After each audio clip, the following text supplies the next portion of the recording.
that whole transition piece is really interesting. So I think those coaches can be incredibly important, and that's why, you know, there are all these different programs now, or you guys might know of some of them that sort of like vet that, you know, you're vetting these coaches.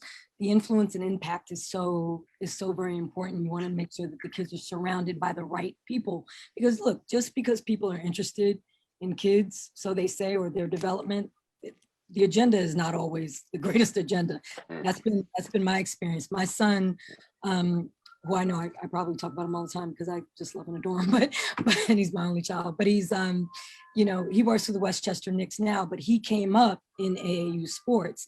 And one of the things that I had to do going through that process is I had to make sure that he was on the right team, not necessarily the team that was winning in the league, but that he was going to be surrounded by the right people, both men and women in his orbit, because they were going to, you know, we know how AAU sports, you know, works. I mean, it's a lot of games, you know, a lot of travel and all of that. I wanted to make sure that he was surrounded. So I think that those coaches have a tremendous amount of impact.